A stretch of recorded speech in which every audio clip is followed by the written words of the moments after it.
دوستای خوبم، همسفرهای عزیزمون، سلام. امیدوارم هر جای دنیا که هستین حالتون خوب باشه. به کانال خودتون یعنی آرمسیل ترافلز خیلی خوش اومدین. امروز با یه ویدیو متفاوت دیگه مهمون خونه هاتون هستیم. چرا متفاوت؟ چون متاسفانه این دفعه خیلی از ویدیوهامون رو از دست دادیم و بعضی از ویدیوهامون باقی مونده و لابلاش عکس هامون رو گذاشتیم و براتون به نمایش گذاشتیم. توی این ویدیویی که خواهید دید به شمال ایتالیا رفتیم و از اونجا به شرق اروپا و بعد به پراگ و دوباره برگشتیم به آلمان، روتنبرگ آلمان. و تمام این ویدیوهای خیلی کم و عکسایی که باقی مونده بود و با شما به اشتراک گذاشتیم. امیدواریم که خوشتون بیاد از این ویدیو ما و اگه تا الان این کانال رو سابسکرایب نکردین لطفاً سابسکرایب بکنین آرمسیل ترافلز و با دوستاتون به اشتراک بذارین و خواهشاً برامون اگه سوالی دارین حتما توی کامنت ها بنویسین که حتما به سوالاتون جواب میدیم. امیدوارم که از این ویدیو خوشتون بیاد. الان داریم آنچه که خواهید دید رو بهتون نشون میدیم و بعد هم که به کل ویدیو میپردازیم و تمام کشورها و شهرهای مختلفی که رفتیم رو بهتون نشون میدیم و خلاصه ای از هر کدوم از تاریخچه کشورها بهتون توضیح میدیم و با شما در میون میذاریم.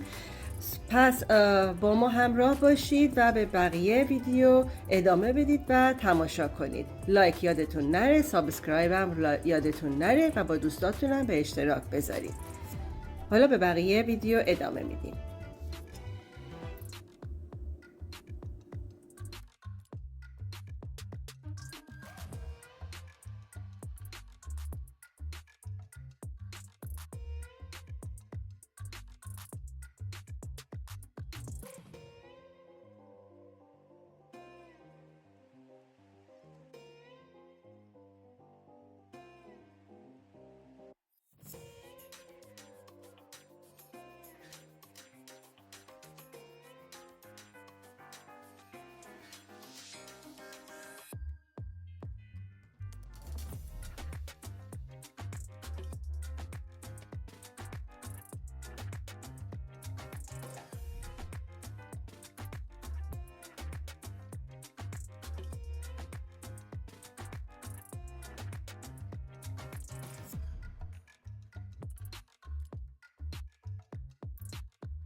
خب اول از همه میریم به سراغ شهر میلان ایتالیا. میلان در کشور ایتالیا است.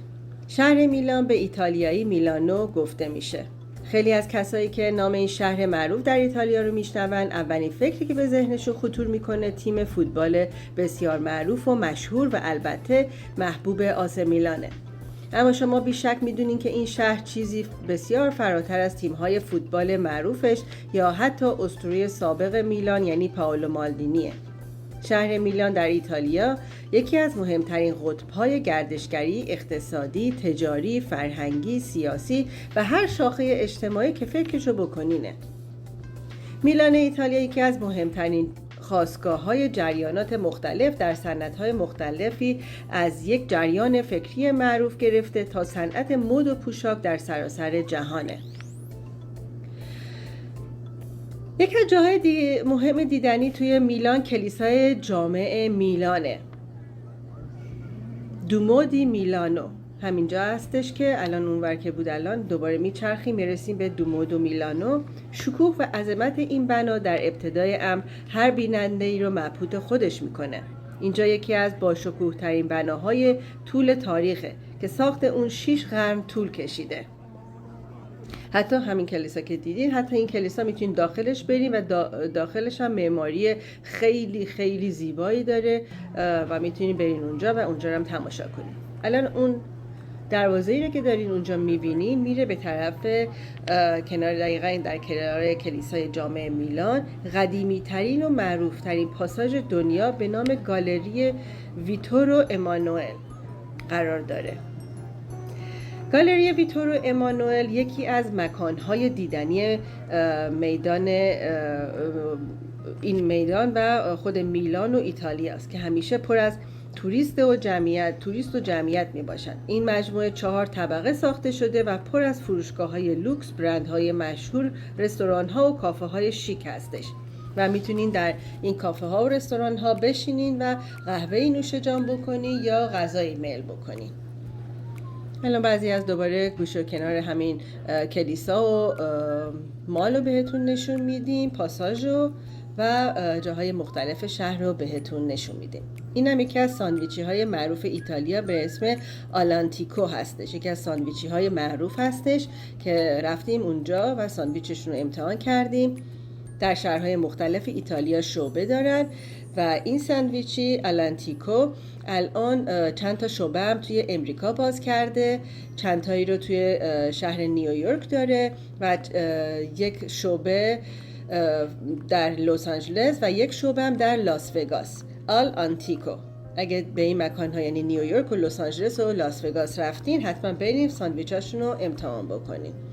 واقعا خوشمزه هستش. و کل ساندویچ ها رو یعنی کالباس ها رو منظورمه، کالباس ها رو همه رو از ایتالیا به امریکا وارد میکنه. این هم کوچه های میلان هستش که داریم بهتون نشون میدیم.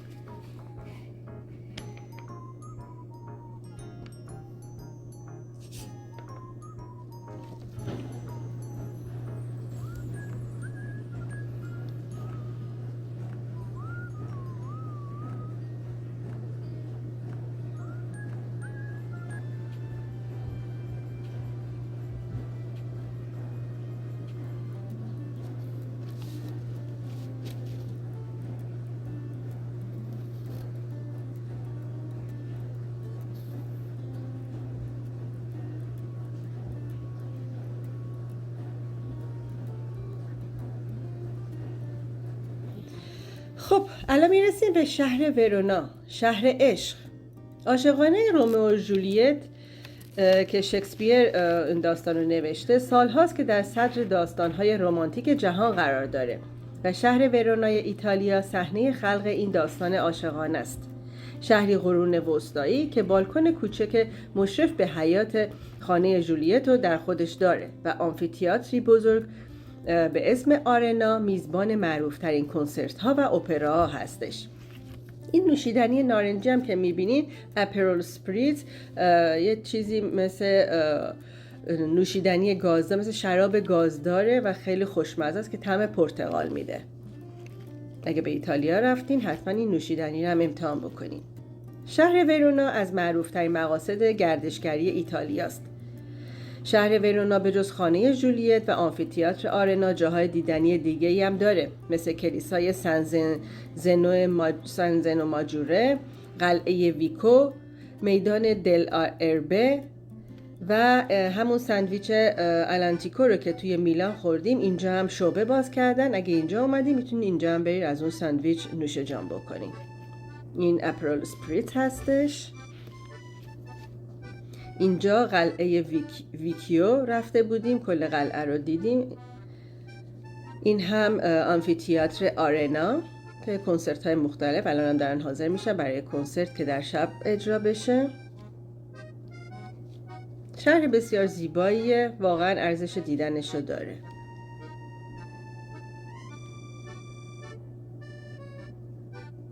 اینجا باز قلعه ویکیو، نمای بیرونی، نمای داخلیشه.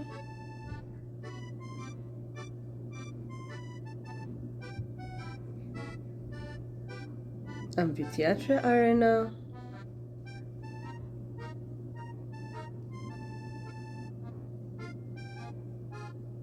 آمفی‌تئاتر آرنا از قسمت بیرونی. این پیتزاهای و ساندویچ‌های حاضر که در مغازه ها هستش گرفتیم و خوردیم، واقعا خوشمزه بود. بازارهای مختلفش که تو سطح شهر میتونیم ببینیم. اینجا هم حیات جولیت هست، این خود جولیت مجسمش هستش. اینم قسمت ورودی خونه و اونم بالکن، اون بالا بالکن جولیته. اینجام راهرویه که به طرف حیات جولیت میره. اینجام عکسایی که ما در جای مختلف شهر گرفتیم و حتی حیات جولیت. پیتزاهای معروف ایتالیایی که حتما ایتالیا که میرین 100% بعد پیتزاهای ایتالیایی رو نوش جان بکنین.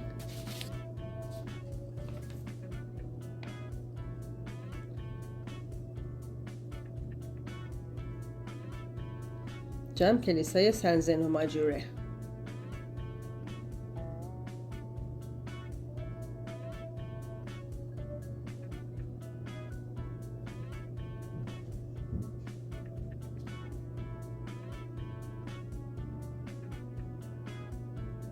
اینم حیات هتلمون هستش. یه قسمتی از شهر ورونا.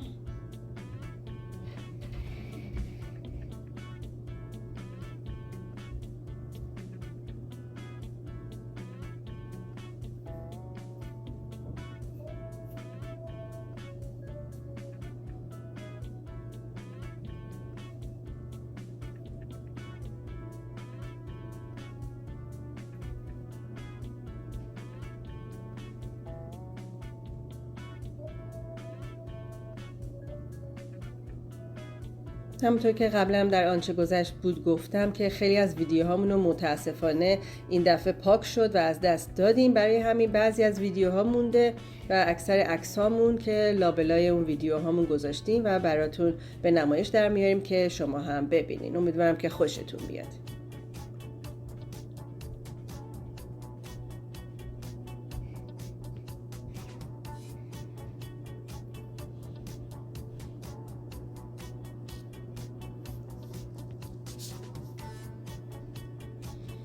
خب همونطور که دارین میبینین بعدش شهر ورونا رفتیم به شهر ونیس ایتالیا. ونیس به شهر کانال ها مشهوره. این شهر دارای بیش از 100 جزیره است که برخی از اونها به وسیله پل به هم وصل شدن. کوچه های ونیس خیلی باریک هستند و دلیل اون هم اینه که در گذشته خونه ها از طریق کانال های آب با هم ارتباط داشتن و کوچه ها فقط به منظور جدایی ساختمان ها از هم ساخته شدن. ونیز هم در تنها شهر بدون خودرو و ماشین در دنیاست و به شهر آبرین پیاده معروفه. تردد در این شهر به وسیله قایق یا همون گوندولا انجام میگیره. میتونید از این گوندولاها اجاره بکنین و توی تمام کانال های شهر با این گوندولاها برین و تماشا بکنین شهر رو. جاذبه دیدنی شهر ونیز هم عبارتند از جزیره بورانو، جزیره مورانو که اینها یکم فاصله داره از خود ونیز که حتما باید قایق بگیرین و شما رو به اونجا میبرن و میتونین برین اونجا هم تماشا کنین که بسیار زیبا هستن. یکی هم برج ساعت ونیسه که چند لحظه پیش در میدان دیدیم. میدان سن مارکو و کلیسای جامع سن مارکو هم یکی از بهترین جاذبه های ونیز هستش و یکی هم پل ریالتو. نه ما هستیم که در ونیز داریم پیاده روی میکنیم و شهر رو داریم میبینیم. در شهر پر از جاذبه های گردشگر مانند ونیز سخته که بدونیم گشت و گذارمون از کجا شروع بکنیم، ولی شاید بهترین راه اینه باشه که برای چند ساعت مثل خود ما که الان داریم پیاده روی میکنیم در خیابون ها و گذرگاه های کوچیک و دلربای ونیز قدم بزنین و گوشه های مختلف این شهر رو مشاهده بکنین، چون فقط با قدم زدنه که میتونین همه جای شهر رو ببینین و هر جا هم که میرین از این کوچه های باریک پر از مغازه های قشنگن، پر از کافه ها و رستوران های خیلی خیلی خیلی قدیمی هستش که میتونین بشینین نوشیدنی بخورین یا غذای میل بکنین. حالا با هم دیگه به بقیه ویدیو ادامه میدیم و شهر ونیس رو با هم دیگه میبینیم.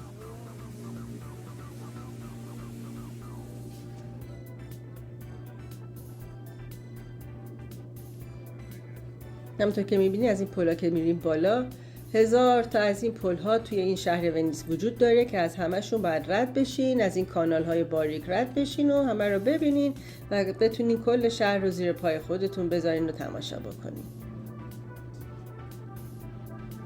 یعنی یه روز کاملتون رو اینجا میگیره. اگه خواستین شبم بمونین میتونین بمونین، ولی اگه نه یک روز کامل میتونین برین کل شهر رو بگردین و همه جای شهر ونیز رو ببینین.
خب بعد شهر ونیس هم رانندگی کردیم به طرف اسلوونیا، کشور اسلوونیا، و رفتیم به پایتخت کشور اسلوونیا یعنی شهر لیوبلیانا.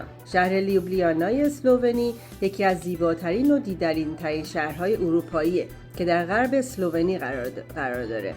این شهر که پایتخت کشور اسلوونیه با معماری زیبا و طبیعت بکر خودش گردشگران رو به سوی خودش جذب میکنه. لیوبلیانا یه شهر تاریخیه، قدمت اون به دوران روم باستان باز میگرده. در این شهر میتونی به مکانهای تاریخی مانند کاخ لیوبلیانا، پل قرون وسطایی و کلیسای جامع سن نیکولاس و پل اژدها رو ببینی. پل تاریخی و معروف و دیدنی اژدها نماد شهر به حساب میاد. بهش میگن دراگون بریج، یعنی همینه، پل اژدها. در حین قدم زدن در کوچه پس کوچه های این شهر مسحور کننده چیزهایی میبینین که روحتون رو جلا میده. این شهر پل‌های سنگی، کانال‌های پرپیچ و خم، کلیساهای جامع به سبک گوتیک و ساختمان‌های تماشایی بسیار زیادی داره. شهر لیوبلیانا با کافه‌های مدرن و رستوران‌های بسیار که غذای لذیذ سرو می‌کنن شما رو شگفت زده خواهند کرد. و میتونید توی این کافه ها و رستوران ها بشینید و غذای دریایی میل بکنید و منظره های زیبای شهر رو تماشا بکنید. همونطور که دارین میبینین عکس مختلفیه که براتون از این شهر زیبا گرفتم و با شما در میون گذاشتیم که شما همین عکس ها رو ببینید. اینم غذای دریایی که اونجا خوردیم و غذاهای مختلف و چیزهای خوب مختلفی که در اونجا میل کردیم و برای شما هم گذاشتیم تا شما هم ببینید. اینم کلیسای جامع هستش، کلیسای جامع سن نیکولاس. خب بعد اونجا هم میریم به کشور مجارستان، شهر بوداپست. اینجا که داریم میبینین یک رستوران و فارم هم داشتش، یعنی مزرعه داشت، رستوران بود. رفتیم اونجا گولاش غذای معروف مجارستان رو خوردیم که سوپ مانند هستش. اینجا هم اومدیم یکم مزرعه داشتم، حیوونا رو دیدیم، به حیوونا غذا دادیم. بوداپست بزرگترین شهر مجارستان و همینطور پایتخت این کشوره. جالبه بدونین که رود دانوب که از وسط شهر میگذره این شهر رو به دو بخش بودا و پست تقسیم کرده که روی هم رفته بوداپست رو تشکیل میدن. در شهر بوداپست حمام‌های گرم و درمانی متعددی وجود داره تا جایی که لقب شهر آب گرم رو بهش دادن.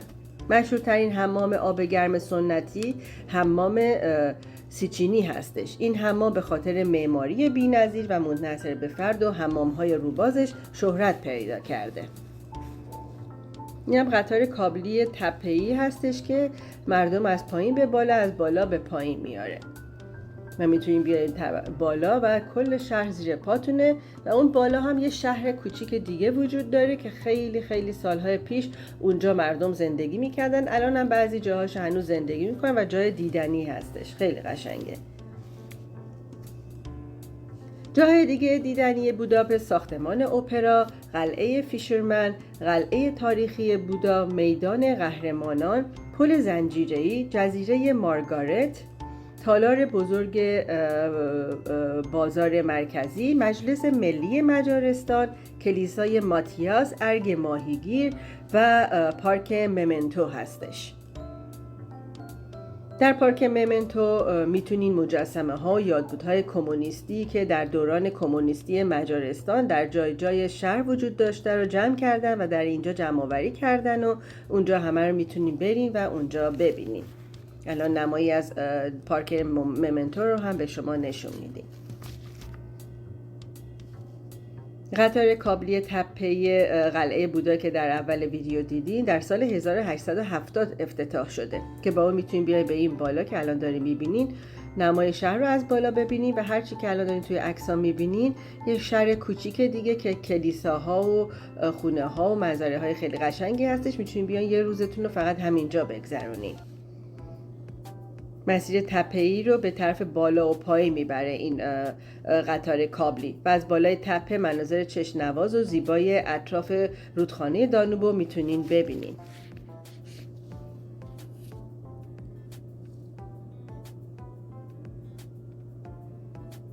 اینم یکی از همون حمام ها هستش، حمام های آب گرم. نموهای مختلفش، چون چند تا حمام روباز آب گرم مختلف داره. اینجا هم جزیره مارگارت بودش و مجلس ملی مجارستان. خب اینجا الان پارک ممنتو که بهتون گفتم، اینم موزیک رسمی کشور مجارستان هستش.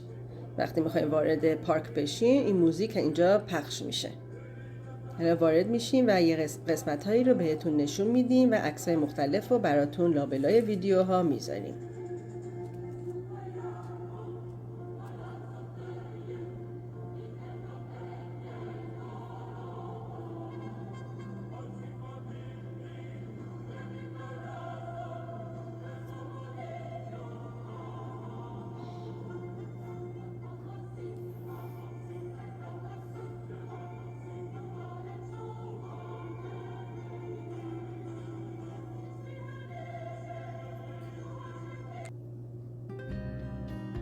از اینجا مجسمه ها و یادبودهای قدیمی در جای جای شهر بوده همه رو جمع کردن در این پارک ممنتو.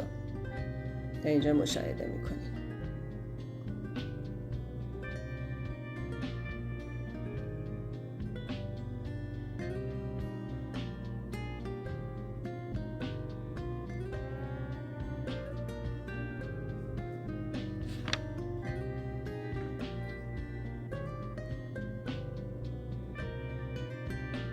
اینجا یه جای کوچیک نشستن داره، میتونیم بشین استراحت بکنیم.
یکی از ماشین های خیلی قدیمی در اون دوران که رانندگی میکردن در مجارستان.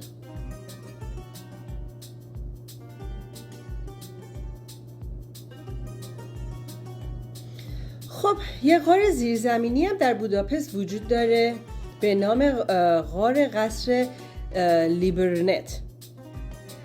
به انگلیسی گفته میشه بودا کاسل لیبرنت. میتونید با بازدید از دخمه کلیسای بودا تجربه غارنوردی رو داشته باشید. تاریخ ایجاد این دخمه که بخشی از شبکه غارهای زیرزمینی محسوب میشه به صدها سال قبل باز میگرده. در جنگ جهانی دوم مردم اونو به پناهگاه تبدیل کردن و قبل از اون هم برای ذخیره سازی مواد مختلف، استخراج مواد معدنی، فعالیت‌های نظامی و حتی به عنوان زندان هم کاربرد داشته. در برخی از افسانه ها گفته میشه که موجود افسانه دراکولا که اغلب مردم اونو به عنوان موجودی خوناشام میشناسن هم در این مکان حبس شده. هزینه بازدید از این مکان هم $10. همونجور که داریم میبینین به صورت زندان هم ازش استفاده شده. این هم زندان های خیلی قدیمی بوده و مجسمه ها و زندان ها و مختلف که داخلش هستش همه رو براتون عکس گرفتیم و بعضی‌ها هم ویدیو داشتیم گذاشتیم لابلای عکس‌ها. با هم دیگه به ادامه ویدیو میپردازیم.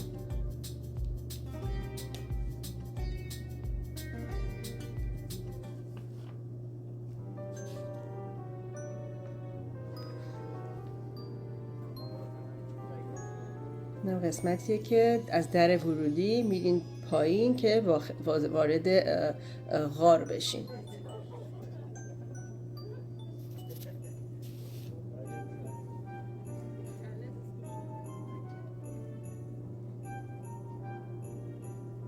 بلیتش برای بزرگسالان $10 و برای بچه ها $3 و خورده ای هستش. البته اینم در نظر بگیرین که خیلی وقتا بیرون ساختمون صف طولانی وجود داره و بهتره که زودتر برین که تو صف طولانی منتظر نمونین. داخلش هم تقریبا 45 دقیقه تا 1 ساعت طول میکشه که بتونین کل داخل غار و تمام سوراخ سنبه ها رو برین بتونین ببینین و لذت ببرین.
خب اینجا هم که از داخل غار که اومدیم بیرون، رفتیم یه گشتی داخل شهر زدیم.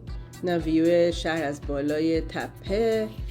بعد این گامی برا هستش. جای مختلف شهر رو تماشا کردیم و به یک رستوران بیرون شهر رفتیم. این رستوران هستش که غذای معروفش اردکه. از رستوران خیلی قدیمی 1925 فکر کنم. اینم غذای اردک هستش که به طور مختلفی سرو میشه و سوپ گولاش معروف مجارستان دوباره هم اینجا هم اوردر کردیم و خوردیم. باز عکسای مختلف جای شهر رو در شب و روز بهتون نشون میدیم.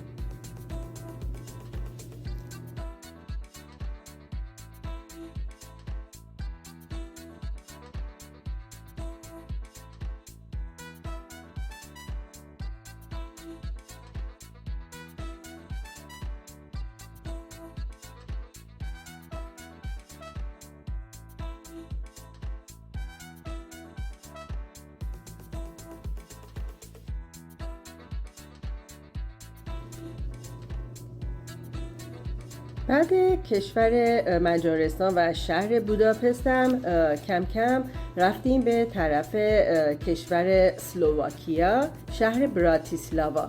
شهر براتیسلاوا پایتخت کشور اسلواکیا هستش.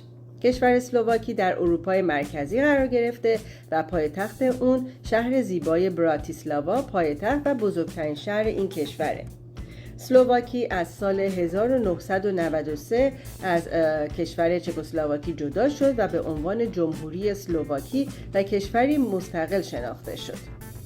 این بعضی از عکساییه که اونجا ما گرفتیم براتون گذاشتیم. یکی از معروفترین جاذبه‌های گردشگری براتیسلاوا بدون شک همین قلعه‌ایه که ما رفتیم به اسم قلعه براتیسلاواست که در کنار رود دانوب و در چشمانداز زیبای شهر قرار گرفته. اینم قسمت‌های از همین قصر هستش. این قلعه بر فراز تپه و در بخش قدیمی و تاریخی شهر قرار گرفته. این شهر یک دیدنی دیگه به اسم کلیسای سنت مارتین داره که یکی دیگه از دیدنی‌ها و جاذبه‌های گردشگری براتیسلاواست. این کلیسای قرن 15 هم به سبک گوتیک ساخته شده. برج مرتفع این کلیسا در چشمانداز شهر کاملا مشخصه، یعنی از هر گوشه از شهر که ببینی برج این کلیسا رو میتونین ببینین. اینجا میدون شهر هستش توی این عکس. بعد قبلا هم دیدین، الان بازم توی عکسای دیگه هم نشونتون میدیم، یک کلیسای آبی وجود داره. کلیسای آبی یکی دیگه از جاذبه‌های براتیسلاواست و با ظاهر و رنگ زیبایی که داره شهرتی جهانی پیدا کرده. کلیسای سنت الیزابت که به خاطر رنگ آبی نمای بیرونی به کلیسای آبی شهرت پیدا کرده. این کلیسا در اوایل قرن سده 1900 ساخته شده. از جای دیدنی دیگه شهر براتیسلاوا هم که میشه اشاره کرد عبارتند از تالار شهر قدیم، کاخ پریمات، دروازه مایکل. شهر کوچیکیه، یعنی توی یه روز هم میتونین کل شهر رو بگردین، غذای خوشمزه اونجا میل بکنین و یه روز کامل رو میتونین برین و روز خوبی رو داشته باشین اونجا. اگه بخواین میتونین هتل هم بگیرین، چند شبی رو بمونین، ولی یه روزه هم میتونین اونجا رو کل شهر رو ببینین.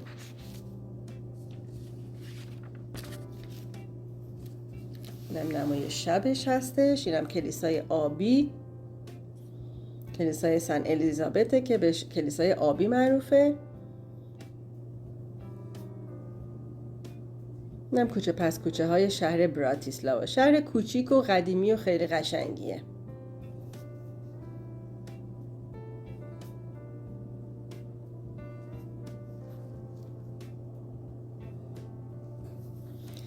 بعد اینجا هم رانندگی کردیم و همونطور که داریم میبینین رفتیم به کشور اتریش، وینا.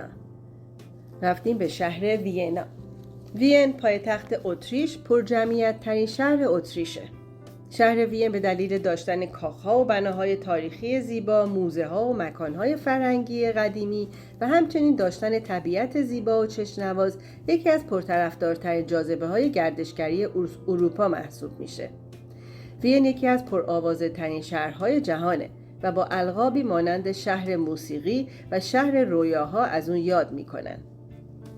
وین جاهای دیدنی زیادی داره. یکی از اونها کاخ شومبرگ هستش، یکی از باشکوه ترین کاخهای سلطنتی وینه که قدمت اون به قرن 17 میرسه. اینم کافه سنتراله که رفتیم اونجا نوشیدنی خوردیم. یک از جاهای دیگه دیدنی کاخ هافبورگ هستش. این کاخ با سبک معماری باروک صدها سال قدمت داره و همکنون هم اقامتگاه رسمی و دفتر کار رئیس ریاست جمهور اتریش هستش. اینجا هم ویو شهر اتریش از بالا. اینجا رو برای یه مقدار رانندگی بکنی، بالای کوه برین تا بتونین ویو قشنگی از کل شهر وین رو داشته باشین. اینم کافه زاخار معروف. اینجا هم رفتیم یه نوشیدنی خوردیم. اینا کافه های معروفیه که اونجا هستش. این کاخ هافبورگ بودش که دیدیم. اینم اپل شترودل معروف اتریش و تو آلمان هم هستش که از شیرینی های خوشمزه و معروفشونه.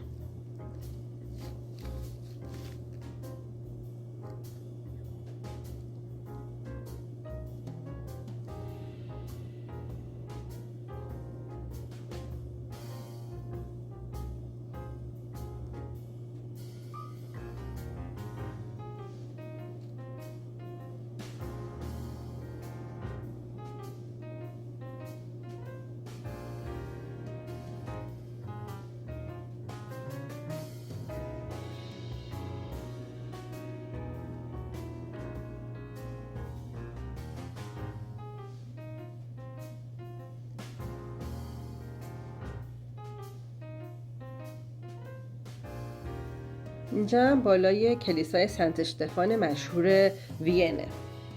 کلیسای سنت اشتفان از زمانی که ساخته شد مهمترین کلیسای اتریش و یکی از جاهای دیدنی وینه که در میدانی به همین نام قرار داره. از جای دیگه و دیدنی وین میشه کافه سنترال که تو عکس دیدین، کافه زاخار که عکسش همینم الان کافه زاخاره، اپرای دولتی وین، رات هاوس که میشه ساختمان شهرداری وین رو میتونین برین و تماشا بکنین. این هم یه بوتانیکال گاردنه که برای پروانه هاست و میتونین داخل بشین و کلی پروانه اونجا وجود داره که به چه صورت پروانه ها به وجود میان. بچه ها خیلی بیشتر خوششون میاد از این جاها، ولی برای ما هم لذت بخش بود چون پروانه ها رو از نزدیک، اونم چه پروانه های رنگی که دارین توی عکس ها میبینین، همه رو از نزدیک مشاهده کردیم.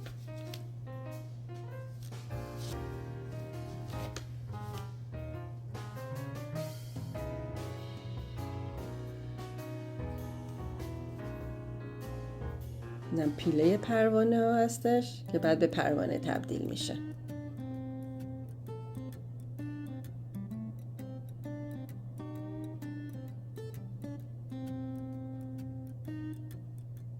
اینم سوسیس های معروف اتریش. کافه آیدا یکی از کافه های مشهور دیگه تو اتریش هستش، تو وین شعبه های فراوانی داره.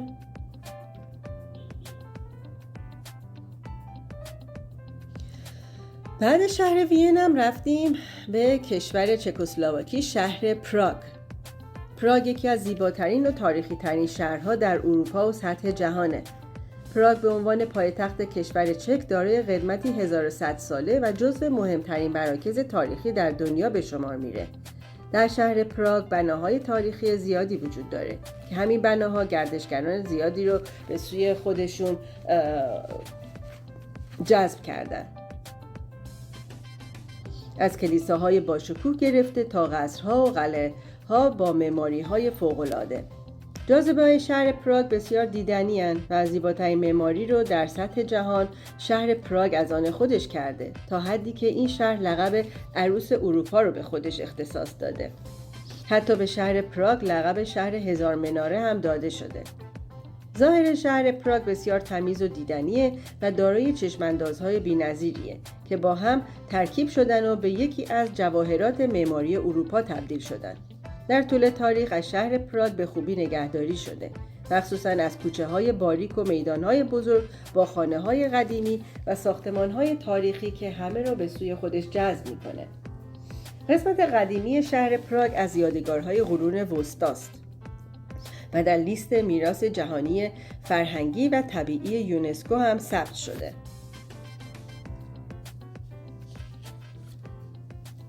تالار شهر قدیمی پراگ در سال 1338 تأسیس شده و ساختمان‌های قرون وسطایی هستش. ساعت نجومی، این که دیدین ساعت نجومی پراگ، یکی از جاذبه‌های زیبا و دیدنی شهر پراگ هستش. از جای دیگه دیدنی در پراگ هم میتوان به پل چارلز، قلعه پراگ، کلیسای سنت وینتوس، موزه ملی پراگ، باغوش پراگ، ساختمان شهرداری، خانه رقصان، پارک لنتا رو نام برد.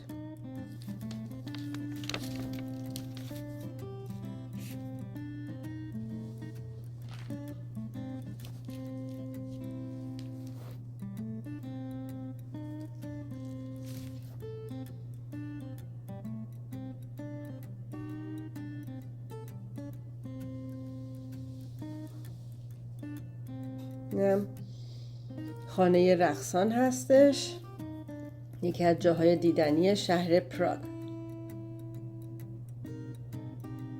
نم کافه لوور، یکی از کافه های مشهور شهر پراگ و خیلی قدیمی که اونجا هم حتما باید برین و نوشیدنی میل بکنین، ولی داخلش هم واقعا زیباست.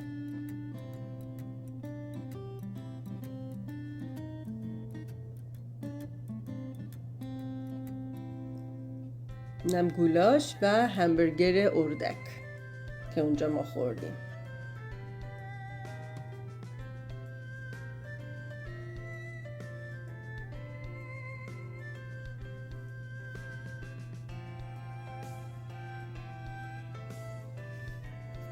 موزه ملی پراگ هستش اینجا.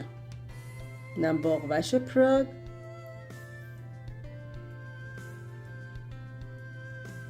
اینم شهرداری پراگ، داخلش و بیرونش. قلعه پراگ. اینم یه بازار ایتالیایی بود که در بیرون چیزهای مختلف ایتالیایی رو میفروختن توی روز تعطیل. اینم مرکز شهر پراگ هستش، نزدیک کلیسای نجومی.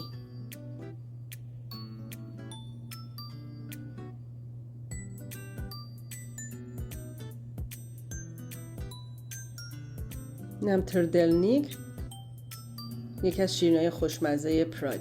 خب بعد اونجا همونطور که دیدین برگشتیم دوباره به آلمان، شهر روتنبرگ. روتنبرگ شهر قدیمی که در منطقه باواریای آلمان واقع شده، از جمله شهرهای قرون وسطایی در اروپا است که به خوبی از اون محافظت شده.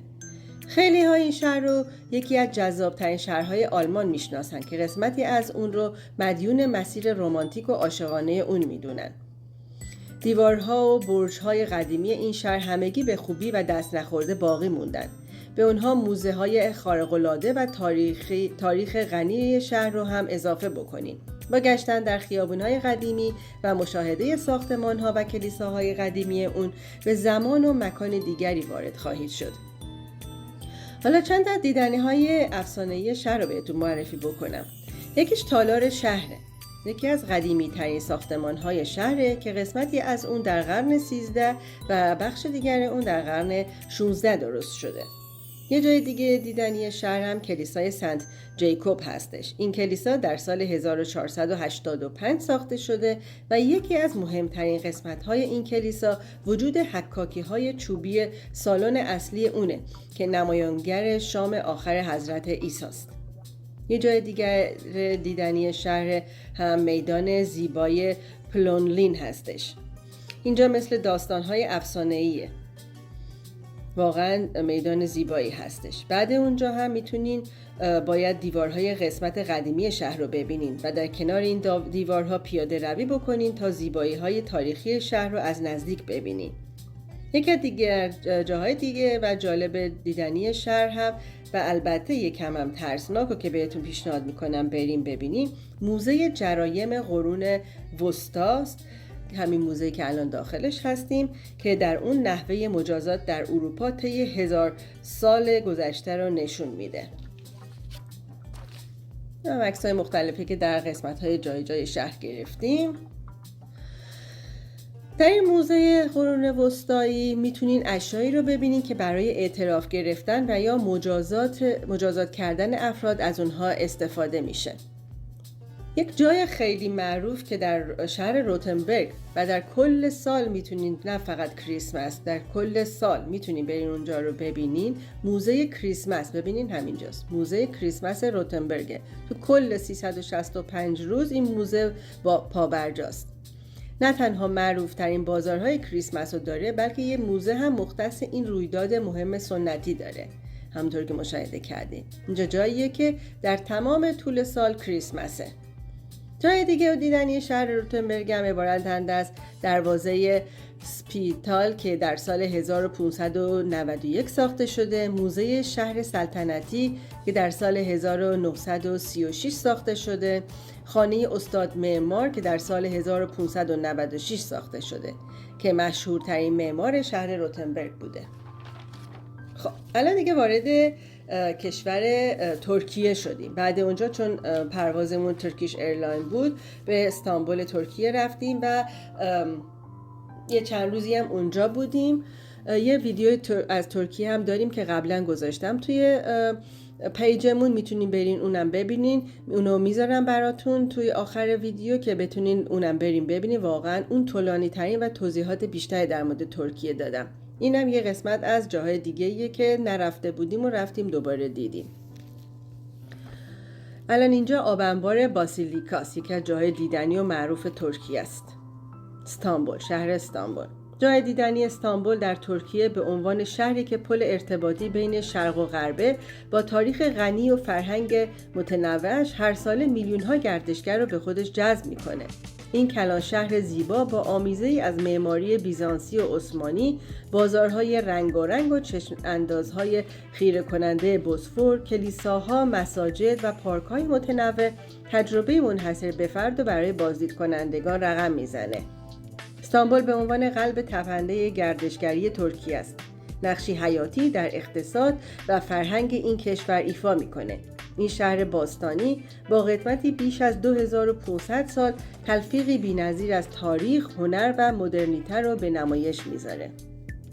توی این ویدیوی کوتاه نمیشه کامل در مورد شهر استانبول توضیح بدم. همونطور که گفتم یه ویدیوی دیگه‌ای هم توی پیجمون هست، میتونین برین اونو تماشا بکنین و بقیه دیدنی‌های شهر استانبول رو ببینین. ولی بعضی از جاهای مهم دیدنی استانبول عبارتند از یکی همین آب انبار باسیلیکا، بعد مسجد ایا صوفیه که الان به مسجد تبدیل شده و حتما باید روسری بندازین برین داخل، مسجد آبی، کاخ توپکاپی و مهمترین جاهای دیدنی استانبول هم یکی از جاهاش برج گالاتاست. حالا اونم تو بقیه ویدیو میبینین که 700 سال قدمت داره و میتونین برین بالای برج و منظره 360 درجه‌ای از کل شهر رو از اون بالا ببینین. اینجا که همون فعلا آب انبار باسیلیکا هستش و بعد هم بقیه جاهای شهر و مخصوصا برج گالاتا رو بهتون نشون میدیم. یک جای دیگه هم کاخ دلما باغچه، بعد پل بوسفور، قصر روملی که پل بوسفور و قصر روملی نزدیک هم هستن در قسمت ببک ترکیه، محله ببک عیون نشینه، میتونین برین اونجا هم یه روزتون رو اونجا بگذرونین. میدون تقسیم و خیابون استقلال معروف که میتونین برین اونجا پیاده روی بکنین. گردش در بازارهای سنتی مثل بازار بزرگ استانبول، بازار فاتی، بازار ادویه، پارک گلخانه، پارک مینیاتوری، شهر بازی استانبول، آکواریوم استانبول، موزه شکلات خیلی جالبی داره استانبول، میتونین برین ببینین. محله رنگی بالات که همه کافه هاش رنگی هستن، حتی میز و صندلی ها هم رنگی هستن، میتونین برین اونجا بشینین غذایی بخورین یا قهوه‌ای نوش جان بکنین. اینجا هم که میدون تقسیم بود، اینجا برج گالاتا که به اون بالا رو میتونین برین و کل شهر رو از بالا ببینین. الان عکس‌ها رو میبینین از بالای شهر. اینم اسکندر کباب معروف ترکیه و استانبول، دونر کباب با دوغ. میتونین به محله ببک برین، محله بشیکتاش، اینم دونرهای معروف استانبول. جزیره بویوکادا رو میتونین یه روز کامل کشتی بگیرین برین به جزیره بویوکادا و گردش خوبی داشته باشین. کلیساها و خیلی جاهای مختلف دیگه هم وجود داره. یکی از کلیساهای معروف که در خیابان استقلال به نام کلیسای سنت آنتونی پادوا هستش که به قرن 18 میرسه. اینم بازارچه ادویه و کلیساهای معروف و مسجدهای معروف و عکساشون رو گرفتیم و براتون گذاشتیم. اینم که مسجد آبی،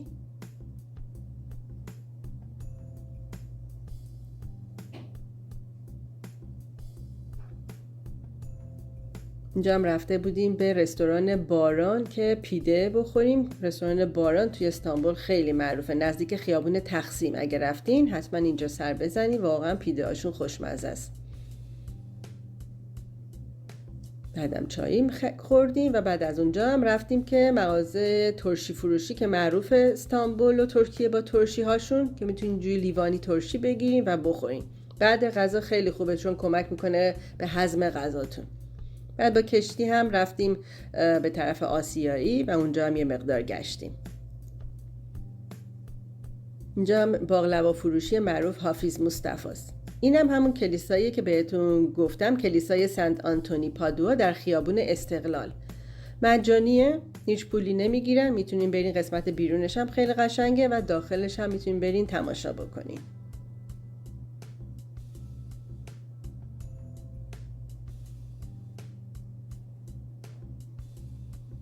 اینم پاپ معروف هستش مجسمشون.